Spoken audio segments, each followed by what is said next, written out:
Alors bonsoir, chers amis, cher c'est Mohamed Ahmoudan. Je suis ravi d'animer cette rencontre autour de ce recueil, un bateau en papier flottant dans les airs suivi de séismes. Et j'aimerais bien commencer par dire que Mohamed Ahmoudan est un poète romancier marocain de langue française. Installé en France depuis 1989, il s'impose comme une voix singulière de la littérature francophone contemporaine. Et il faut dire qu'il est situé à la croisée des espaces culturels, donc marocains et européens. C'est une œuvre riche et profondément réflexive qui, de manière générale, explore les questions de l'identité, de l'exil, de la mémoire, de cette fracture, de ce déchirement entre langue et appartenance. Une œuvre qui se déploie à travers une production mêlant, on va dire, poésie et roman, marquée par une exigence à la fois stylistique, j'allais même dire syntaxique, et une tension permanente et constante entre ce qu'on peut dire et ce qu'on ne peut pas dire, entre le dire et l'indicible.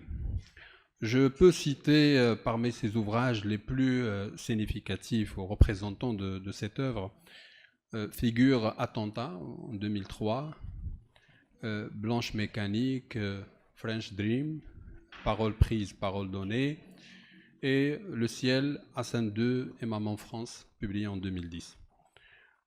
L'écriture de Ahmoudan se distingue par une densité métaphorique, une fragmentation formelle et surtout une interrogation radicale du langage. C'est-à-dire que c'est un langage envisagé à la fois comme d'une part lieu de révélation et d'une autre part comme un espace de crise. Et donc à travers cette œuvre en perpétuelle reconstruction et recomposition, le poète, comme le romancier d'ailleurs, peut-être même le traducteur, poursuit une exploration exigeante, sans exagérer, de la condition humaine, mais qui est inscrite dans une modernité inquiète, mais qui est située dans les frontières. On peut même dire que c'est une modernité transfrontalière, en quelque sorte. Ce recueil, un bateau en papier flottant dans les airs suivi de séismes, se présente comme une œuvre de prose poétique d'une intensité exceptionnelle parce que l'écriture, comme je l'ai dit, devient un lieu d'expérience intime d'une part, mais d'une autre part, d'une expérience existentielle. C'est un texte qui met en scène un narrateur fracturé, un narrateur qui oscille entre la tentation du salut ou de la délivrance et l'appel du gouffre ou l'appel du néant de l'autre côté. Et à travers une langue travaillée par à la fois la fragmentation, comme j'ai dit, l'éclatement, la rupture, le poète construit une sorte d'odyssée intérieure où on voit se réunir à la fois la révolte, la culpabilité, mais pas au sens bien sûr religieux ni social du mot, et la quête de sens. C'est ce qui est important. Donc le bateau en papier, qui est, vous l'avez compris, une image fragile, limite presque dérisoire, devient la métaphore de l'humain, la métaphore de cette condition humaine livrée à l'instabilité, livrée, comme j'ai dit, à ce séjour dans les frontières, tandis que le séisme renvoie à cette perturbation, à cette, j'allais dire, secousse intérieure qui peut, capable d'ébranler, capable de briser les certitudes et les vérités. Donc c'est un texte qui se déploie du coup comme un espace de tension, ce que j'ai appelé tout à l'heure de crise, à la fois entre l'intime et l'humain, entre le sacré et le profane, entre la lucidité mais ces moments aussi de vertige, la mémoire mais également la dissolution, dans la mesure où ce même texte ne propose ni récit linéaire avec des personnages ou même des événements ou des thématiques voilà, qui sont installées, etc., ni résolution parce que Il s'agit plus d'une traversée, traversée au sens quasiment mystique, donc d'un sujet, d'un personnage au prisme, on va dire, avec ses propres gouffres, avec ses propres crises et donc avec ses propres abîmes. Donc si on veut résumer, on va dire, la lecture que je peux faire de ce recueil, c'est que l'écriture, le poète lui-même l'affirme à un certain moment, c'est un champ de bataille pour lui. C'est un champ de révolte.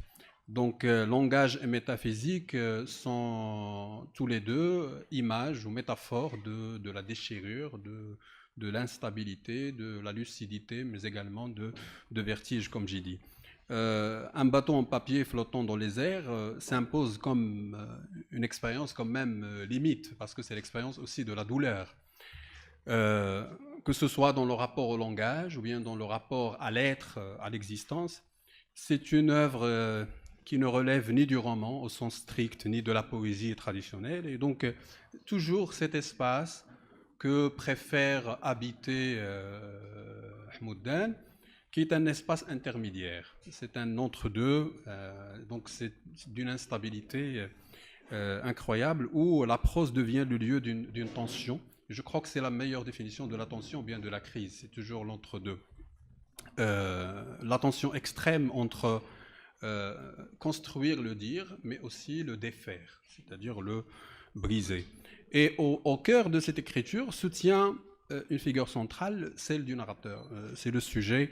Justement, là encore une fois, nous avons à l'image du Picaro de la ville, c'est quelqu'un qui préfère l'errance.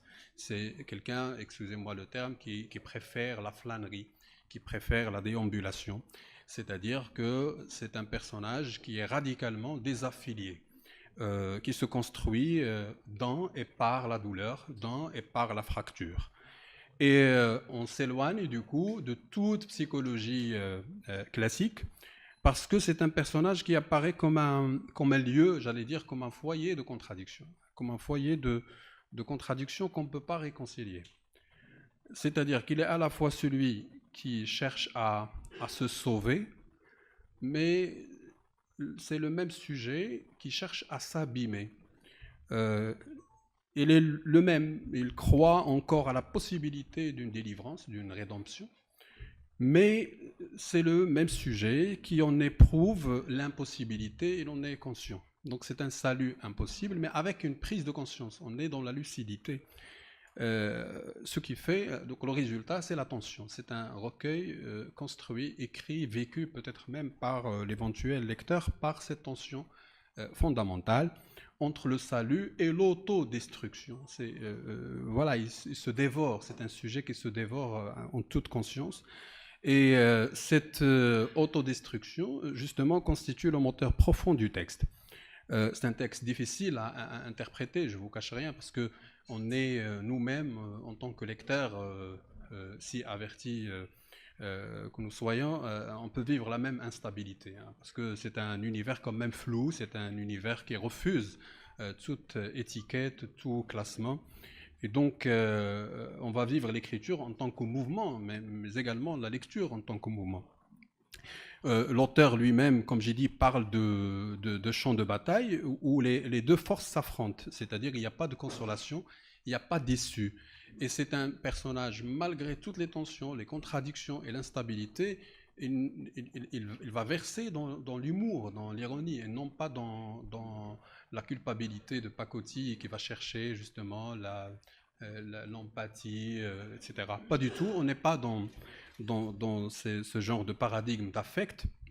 C'est-à-dire que écrire revient à habiter cette déchirure pour pouvoir la dépasser. C'est une manière d'affronter le mal. Et peut-être, je pense à Sioran, à Émile Sioran, qui a dit une fois que chaque livre écrit est un suicide différé. Voilà, c'est une manière à chaque fois pour dépasser justement, il faut aller affronter, il faut habiter peut-être, se réconcilier avec ses propres contradictions. Le langage, un autre point chez Hmoudan de manière générale et dans ce recueil en particulier, occupe une place fondamentale parce que le langage n'est pas un simple instrument de représentation, comme on dit, mais un espace aussi de lutte.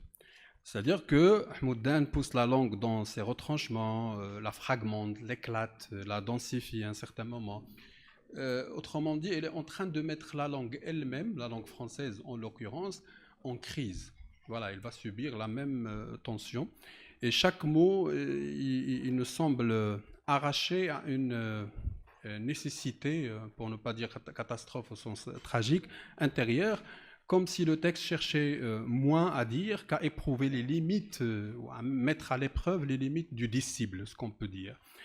Une écriture de l'excès, peut-être de la tension, mais qui s'inscrit dans une modernité où la forme devient justement, on ne peut pas la séparer, on peut pas la séparer de l'expérience vécue par le sujet. Donc cette œuvre qui se nourrit, comme j'ai essayé de le démontrer, d'un métissage aussi culturel profond.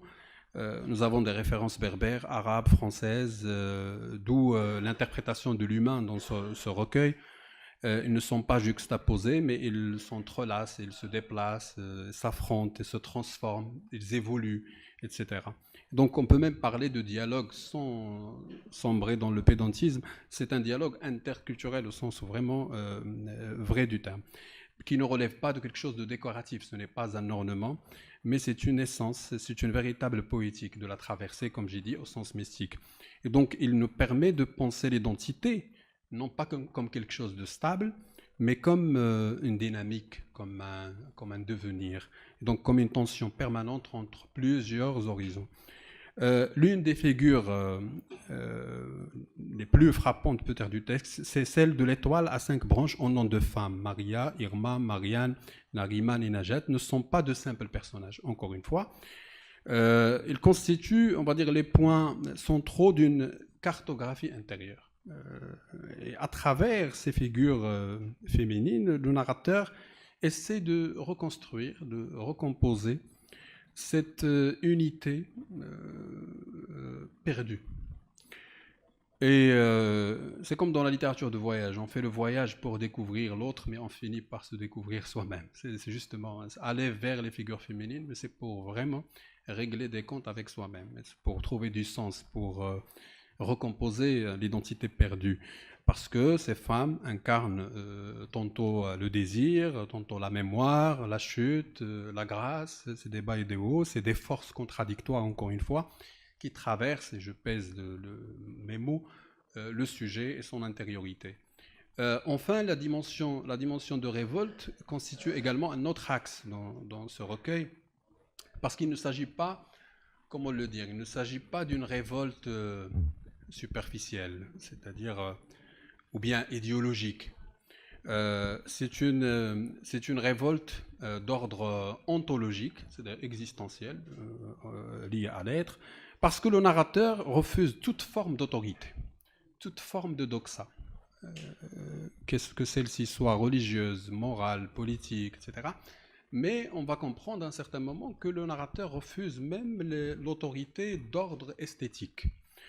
C'est-à-dire que c'est un refus radical qui est doublé ou qui s'accompagne d'une volonté d'expérimenter à chaque fois. On a l'impression que le poète lui-même expérimente le langage, expérimente le poème, l'œuvre, sans médiation, c'est-à-dire aller vouloir détenir, vouloir arracher peut-être le réel tel qu'il est vécu justement dans notre intériorité, c'est-à-dire dans sa nudité la plus cruelle, la plus violente.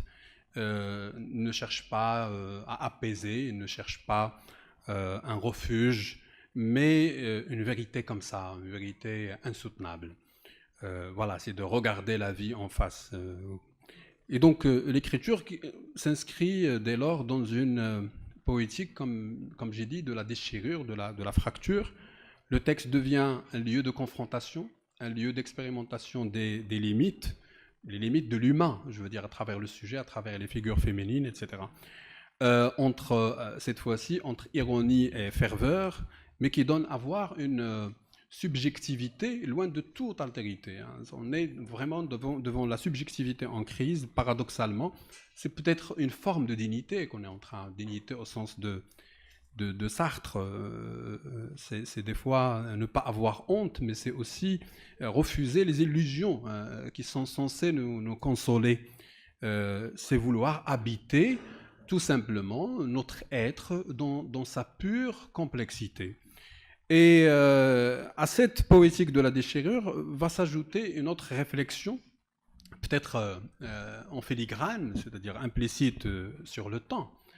Non pas comme une chronologie, comme disait Bergson, c'est pas le temps mathématisable, le temps que nous vivons comme ça consciemment, mais comme instabilité de la mémoire. Donc le texte ne progresse pas, il revient, il s'enfonce dans les nappes des souvenirs, etc. Et on peut dire par conséquent que l'œuvre se distingue par quelque chose de très symbolique quand on parle d'âme, quand on parle d'âme de manière désincarnée, c'est-à-dire parler tout simplement du corps. Et cette matérialité du corps, où la pensée elle-même provient de l'expérience sensible. On a l'impression que c'est plutôt Nietzsche qui nous dit que voilà, on ne pense qu'à partir du corps. Voilà, c'est là l'expérience sensible, des fois même dans sa cruauté ou bien sa violence, est capable de nous donner cette possibilité de former le verbe, de former sans excéder, mais une manière de confronter même la formulation rationnelle. Je vais conclure en disant que il serait peut-être intéressant d'inscrire cette œuvre dans une réflexion sur la figure du poète aussi, hein, la figure du poète dans l'entre-deux, dans ces espaces symboliques en crise, peut-être non seulement dans le déracinement ou bien dans l'exil, mais dans une écriture elle-même frontalière. Un poète qui préfère l'attention et qui ne préfère pas la catégorie, ou ce qui peut le classer, même le salut, même la délivrance à un certain moment sont refusés. Et du coup, c'est une poésie, on va dire, qui refuse la vérité au singulier, mais également même les vérités arrêtées, figées, etc. Et donc, le poète, il est conscient de cette carence, de cette insuffisance langagière, l'insuffisance qui relève de la doxa, l'insuffisance, j'allais dire même ontologique, c'est-à-dire il ne suffit pas de vivre peut-être, mais il faut absolument être conscient de sa vie, et pourquoi pas poétiser sa vie, la vie elle-même. Voilà, je vous remercie. Je vais peut-être préciser.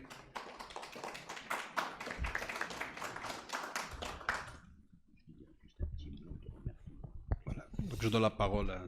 Mohamed pour réagir. Bonsoir tout le monde.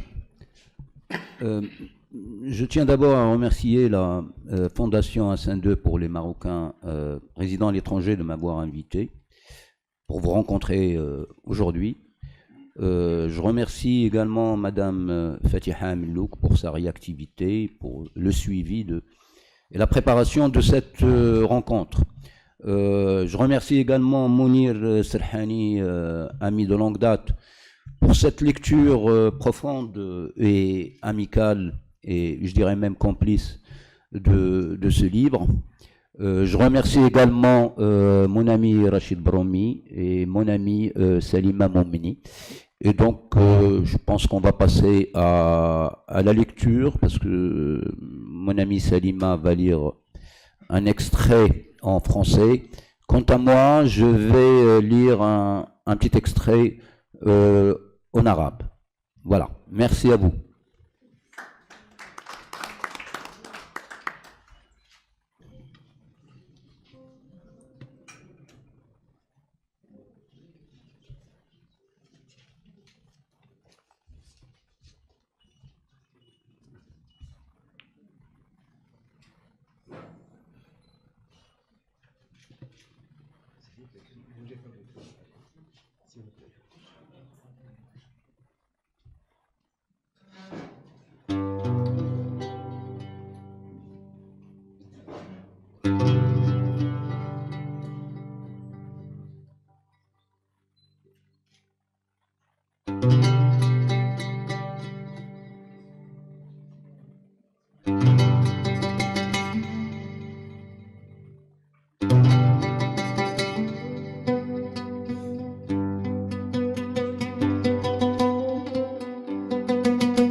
Je suis ici, dans un lieu qui m'habite, où règne un terrible silence, en train de boire du cuivre en fusion, bouillonnant dans des coupes en diamant pour mon salut.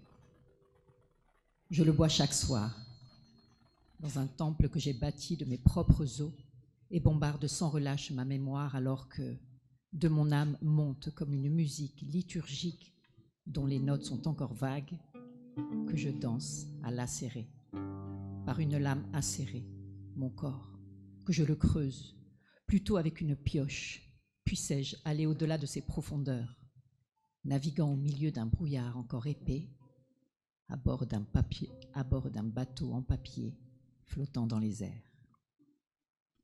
Je vois à présent des lambeaux alphabétiques sanguinolents tomber de ma chair et pénétrer leurs couleurs, ayant changé du rouge vif au noir pur dans le linceul, comme s'ils étaient une armée de scorpions, et déclare à moi-même, tandis que les scorpions me piquent et injectent leur venin, comme un antidote dans mes veines, que je suis soumis à la profession de foi et à une histoire écrite avec du sang, tombant en trombe du ciel, en tapant non sur le clavier, mais sur les crânes des conquérants, des envahisseurs, des sultans, des juristes, des carriéristes et des percepteurs de sang, comme si je roulais les tambours de guerre, assénant dans la nuit à des spectres dont les têtes sont coiffées de couronnes incrustées de rubis et d'étoiles noires, une suite de mots, tels des coups rapides et furtifs, comme si je menais une guérilla.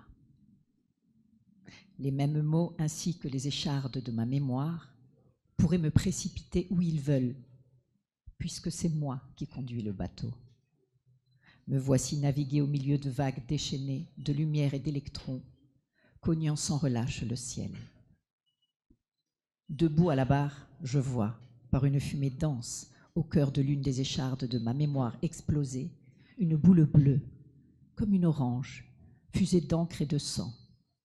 Telle est une guerre féroce, menée autrefois dans le langage par des poètes et des peintres bourgeois qui se sont répartis le butin. Quelles belles femmes, quelles aventures homosexuelles dans l'enfer des tranchées et de l'or. Leurs descendants s'en vantent à présent dans les salons parisiens feutrés et investissent leur patrimoine dans des presses à imprimer et dans des magazines. Tandis que, sur l'autre rive, dans un monde sans boussole, des critiques respectables ergotent sans cesse sur l'aragonisme de Breton, le bretonisme d'Aragon, le bleu et l'horizon de la poésie, l'universel et le local, autour de vins bon marché, dans des bars sombres et désolés, sous le seuil toléré. Quant à moi, mon corps sointe de haine, alors que je vogue vers ma mort, en ce lieu qui m'habite où règne un terrible silence, malgré tout ce tumulte. Bien sûr, j'ai eu toute ma part d'amour, et me souviens maintenant de femmes qui ont traversé, après mon houleux passage par la vallée de Hinnom, la route soyeuse de mon lit, comme des caravanes chargées d'ambre et de pierres précieuses.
Maria, Irma, Marianne, Neriman, Najat, étoile à 5 branches, dont j'étais forcément l'axe que je pourrais me représenter, enivré alors par le cuivre en fusion, bouillonnant dans des coupes en diamant, comme les 5 piliers d'une religion autre que celle qui hypothèque mon existence au ciel, au dualisme tranché du mal et du bien, les 5 parents les plus intimes du prophète ou les 5 plaies du Christ, 5 femmes qui furent, durant 5 années d'errance et de fièvre, témoins d'épisodes entiers de ma vie, écrits avec elles, comme d'une seule main, avec une encre mélangée à leur parfum, leur sueur, leurs larmes, leur salive, la sève de ma folie, le sang de mon âme, leur rire, leur jeu, leur lascivité, leur grandeur, leur orgueil, leur intransigeance, leur arrogance, leur tendresse, leur soumission, ma fragilité, ma ténacité,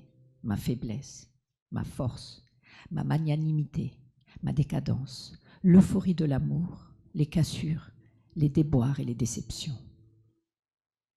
Je me souviens d'elle et me rappelle que les dieux me regardaient avec une profonde appréhension quand je m'agrippais à la dentelle et au poil des pubis et des aisselles, quand j'escaladais les hauts talons aiguilles et léchais les vulves et les roses orifices anneaux. Ivre, haletant, fragmenté, impérieux, arrogant. Mais pourquoi me semblait-il que je me vautrais dans le vice? Pourtant, j'aborde depuis longtemps la morale et la politique, puisque je descends probablement d'une dynastie de corsaires. Telle est une hypothèse algorithmique, car c'est moi qui conduis le bateau, au milieu d'un brouillard qui se dissiperait bientôt, au-delà du langage. Je croise sur ma route, creusée, qu'importe si c'est dans la mer ou les airs, des saints, des martyrs et des prostituées, et je les baptise avec ma verge devenue croix d'émeraude, dans une mare de pus et de sang, aussi vaste que les océans, pour chasser les démons et les mauvais esprits, parce que tu ne cesses d'imbiber mon linceul de tes sécrétions vaginales et de graver sur la laine des montagnes aussi noire que tes cheveux un langage tatoué d'un feu mercuriel. Ne me demande pas qui tu es. Je te le dirai peut-être quand j'aurai accosté à l'isthme entre 2 étoiles, sous l'ombre du jujubier de l'infini. Non, je ne suis ni Ulysse, ni Christ, comme je l'imaginais souvent dans les bars de la banlieue nord, où je dansais et criais dans une sorte de bal masqué. Nous sommes tous des Ulysses, enfants de ma tribu. Vous, les immigrés sans partisans. Vous, les descendants du fils de la servante. Vous qui avez fabriqué des barques pour la mort et les avez sertis, tels des cercueils, de fleurs et des larmes cristallines des mers. Nous avons brûlé terre, mer et ciel, et toutes nos cartes, sauf la carte diaphane d'Allah, notre joker. Et me tournant vers des personnes invisibles, je m'adressais à elles, exprès en latin. Non me occidistis neque, me crucifigitis des eratum es. Je traînais derrière moi 15 siècles d'islam, dans les corridors de la Sainte Trinité, comme dans des cathédrales laïques où des humanistes de différentes races officiaient à des messes ambiguës. Et je jouais à la perfection le rôle qu'on m'assignait. Un mélange de l'arabe barbare et du berbère susceptible d'être civilisé. Tais-toi!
Me voici, tirant avec une main ma langue et portant avec l'autre, pour la trancher, le couteau.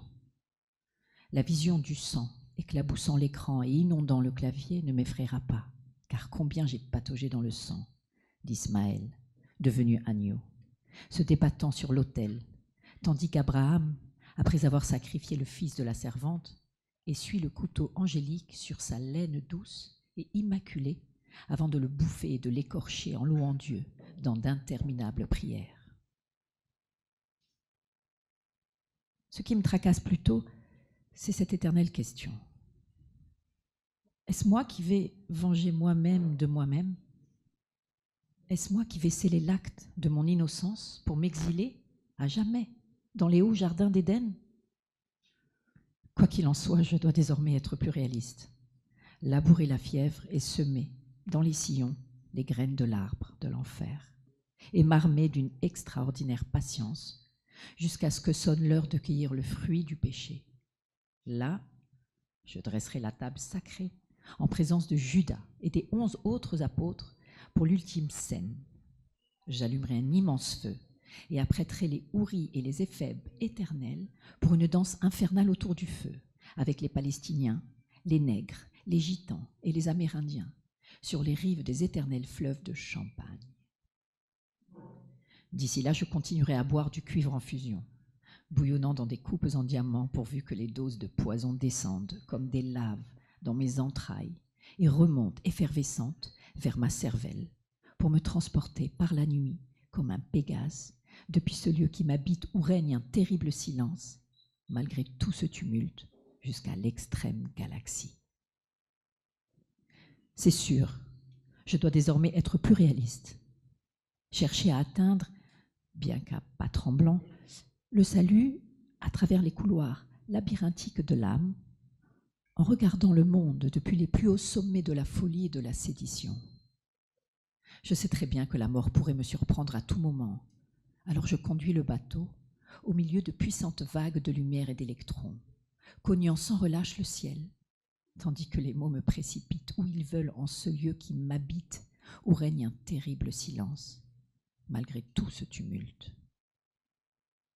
Soudain, de l'autre côté de la nuit, l'odeur de la poudre à canon et le hennissement des chevaux montent de ta gorge, tandis que tu hurles avec la mort, planant au-dessus de nous deux, sous l'éclat de l'étoile perçant et la tempête des cieux, alors que tu étreins si fort l'arbre de la connaissance qu'il risque de se déraciner au milieu du hall de la demeure en pisé, debout, les jambes ouvertes, pour que je tombe sur tes entrailles, sur le linceul que tes doigts fins ont tissé de la laine des montagnes, aussi noir que tes cheveux.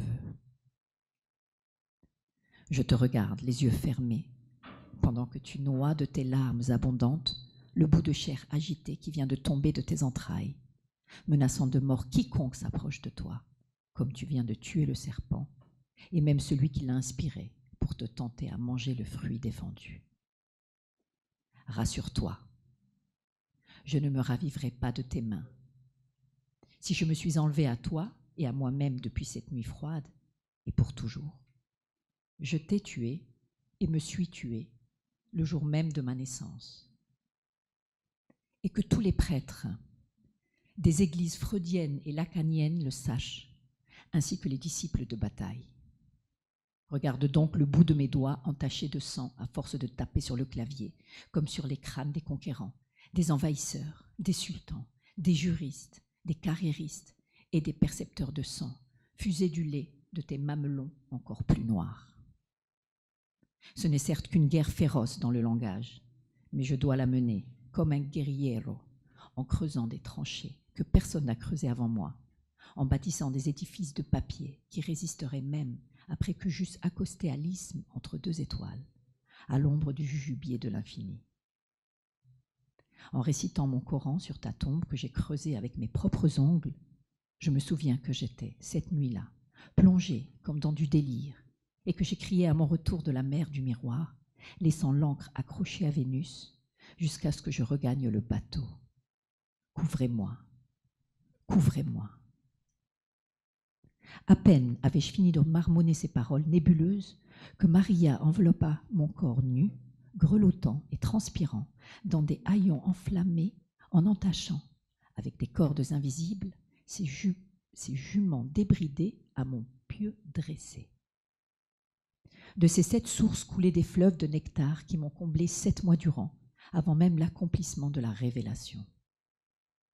J'ai en effet manqué l'Octavio, comme s'il était un train roulant à la vitesse de l'éclair, impossible à rattraper, sur les rails du piano et la lassitude de l'amour. « Tu es incapable d'aimer, me dit-elle un jour, entre l'aube et la folie. Consignez donc, à jamais, ô ange, à encre de lumière et de feu, lors de la garde à vue divine, mes confessions sur la planche céleste, oui, je suis incapable d'aimer, telle est la vérité. Mais sur mon chemin vers le salut à travers les couloirs labyrinthiques de l'âme, bien qu'à pas tremblants, alors que je mène une guérilla féroce dans le langage, peu importe, comme un musicien ou un forgeron, je monte de toute ma force spirituelle, mon âme contre elle-même. Je la tente pour tarir les sources de la haine qui la ronge. Oui, je la tente. Je la purifie plutôt avec du cuivre en fusion, bouillonnant dans des coupes en diamant que je bois chaque soir dans le temple bâti de mes propres os, en priant devant elle, elle qui a goûté plus d'une fois la mort et est revenue à moi, rassurée, rassasiée et comblée. Non, ce n'est pas moi qui écris, mais c'est l'ange du feu et du mal qui me hante, qui tient ma main et écrit avec. Loin de la métaphore, proche d'elle, je dois le tuer si je veux vraiment être sauvé. Mais je crains de mourir dans ma mort si je le tue. Quelle difficile équation. Tout cela est pure vanité. Tout cela est pure absurdité. Tout cela est pure comédie qui ne trompera personne. Tout cela est œuvre de mots qui me précipitent où ils veulent. Pourquoi ne les jetterais-je pas alors, à mon tour, comme un dé, puisque c'est moi qui conduis le bateau? Un coup de dé jamais n'abolira le hasard. Chantons et dansons alors avec les cadavres, maintenant que les tambours et les tambourins se sont déchaînés pour le malarmisme et le bénicisme et à l'âme du grand naufragé. Au XIXe et XXe siècle, aux missionnaires, aux communistes et aux anarchistes, aux colons et à leurs valises pleines de livres de Nietzsche, Freud et Marx, aux maîtres, à la modernité, à la postmodernité, au bleu et l'horizon de la poésie, à toutes les théories littéraires et critiques, à Barthes, Calvino, Deleuze, Heidegger, Derrida, etc., à Khatebe, Kilito et Badi el-Zaman el-Hamdani.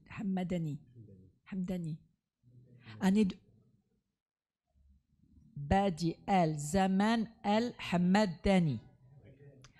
À Neruda, présentant ses odes de créance à l'impérialisme sous de somptueux palais d'albâtre bâtis par les pauvres, au populisme, à la bourgeoisie, au goût raffiné, à la haute culture et l'élégance, à l'élite, au café de Darwish, au parfum somptueux de ses maîtresses et ses papillons qui voletaient des aisses des violons avec leurs ailes délicates, à la révolution pétrie de romantisme, au filtre de l'insta, au nouveau résident général, du haut trône élevé par la grâce du Seigneur, au haut trône élevé par la grâce du Seigneur, au conseil de la diaspora, de la tribu et de la nation, au SMIC, Dacia et Samsung, à la poussière et à ce qui est au-delà de la poussière. Chantons et dansons alors avec les cadavres, maintenant que les tambours et les tambourins se sont déchaînés pour la tempête.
زلزال. لا يمر يوم إلا وهز جسدي زلزال، بحيث تتحرك فيه قارات غامضة وتصطدم ببعضها البعض، فيصير طوفان هائل من دماء تشبه الحمم، وسيول جارفة من اللهب والأحجار النيزكية تحت سماء روح مطرزة بالنار. لكني لا أكل من عد موتاي تحت أنقاض شموس تتوهج ثم تنطفئ فجأة كأنها ومضات تنبع من عيني لا غير. كل يوم زلزال، كل يوم قيامة، وأنا على الرغم من ترنحات السمفونية أنفخ في الصور وأرى الموت تسبقهم النجافات والمداحات وأعوان السلطة، كما في مأتم عرائسي يدخلون أفواجا أفواجا لست أدري إلى أين. لست بالتأكيد ملاكا ولا تغويني فكرة الجنون، ولكني أعلم أن الموت يهبني كل يوم بعض الحياة، ويخطفها مني في كل لحظة تخترقني مثل سهم، فيما أخترقها بدوري كي أرد له الصاع صاعين. أنصت الآن إلى الله في اليوتيوب وهو يرتل بصوت عبد الباسط عبد الصمد الشجي والساحر صورة الزلزلة، فيقشعر بدني وتنتفخ أوردتي وتنفلق روحي وتتصدع صبائح دهني وتهتز وتتقلب أحشائي، وحتى لا تنفجر مسالكي البولية أركض كي أفرغ السم الذي أحتسيه في مرحاضي الذي شيدته بشكل قد يبدو فيه كأنه مأوى ناسك في دير تنطح قبته السماء، أو دار مومس من القرن ال19 الفرنسي، أو غرفة نوم مناضلة نسوية لم تولد بعد. بوستيرات بالأبيض والأسود، أريكة جلدية، سبحة من جماجم صغيرة عاجية تلتف حول صليب مقلوب، خزانة كتب قديمة، الإعلان العالمي لحقوق الإنسان في إطار زجاجي كبير، زجاجة برد فارغة، قارورة عطر، منفضة سجائر وستائر مخملية حمراء قرمزية، تمثال صغير من المرمر لأفروديت، مطرقة ومنجل ورموز جميع الحركات النسوية، الكل غارق في سحب من دخان البخور. ثم أعيد الشراب وأنا أحصي موتاي وأغسلهم بمنيي وأكفنهم بالأوراق البنكية الدخانية للتبرعات السخية، وأدفنهم في النشرات الإخبارية وفقا لتذبذبات أسعار الأسهم في البورصات العالمية.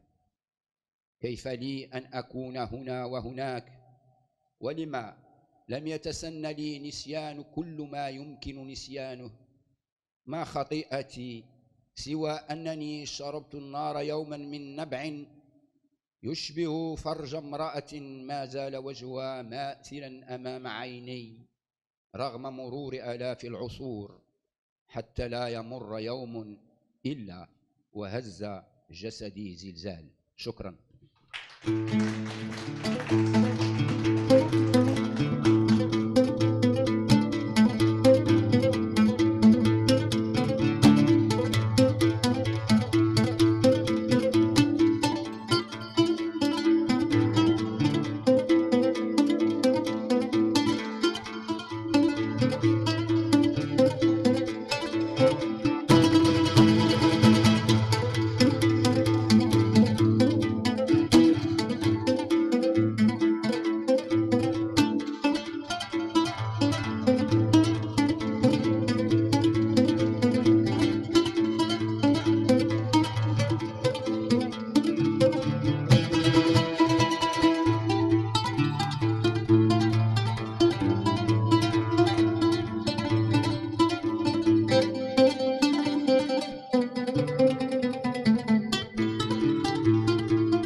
Avant de peut-être de conclure notre rencontre, mais s'il y a une question dans la salle adressée à Cheikh Moudane.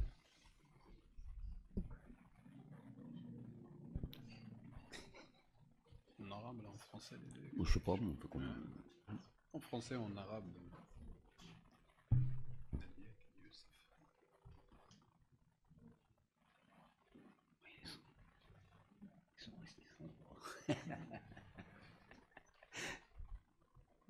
Oh, je pense que c'est bon, donc il n'y a personne qui... Oui, تفضل. شكرا لكم على اللقاء. كنتمنى كثير قراءة الأستاذ أيضا القراءة ديالو العاشقة، السي رشيد أيضا ديالنا. السؤال ديالي هو كما خدامش. السؤال ديالي باختصار. شنو؟ الفرنسية يبدو أن الفرنسية هو الأصلي الصنبوع العربيه يبدو انه ماشي مترجم، لا كتبته انا، يعني ماشي مترجم كي ترجمات الفرنسيه. إعادة كتابة ولا يعني ماشي نفس اللغة ولكن ولكن ماشي نفس النص، اعتقد ماشي نفس النص، وتاليف اخر رغم انه نفس العنوان ونفس الاجواء ونفس الافكار ونفس الاسلوب، يعني لزوموا نفس الرؤيه الفنيه ديالك، ولكنه ماشي مترجم. لا ماشي ترجمة، هو هذا يعني أنا كتبت هذا بالفرنسية، ولكن واحد الوقت شعرت بالرغبة في الكتابة بالعربية وقلت علاش لا. دونك إعادة كتابة هي في الحقيقة يعني هو نفس يعني غتلقى مثلا إيرما نجمة 5 فروع إلى آخره، ولكن من طبيعة الحال الإيقاع ماشي هو نفسه ايقاع اللي كاين في اللغه العربيه، ولكن بشكل عام يعني هو لا ميم تيماتيك، يعني داكشي اللي كيختارق الكتاب بالفرنسيه كتلقاه مختارق الكتاب بالعربيه، ومن طبيعه الحال هي كتابه اخرى، يعني مش كتابه اخرى.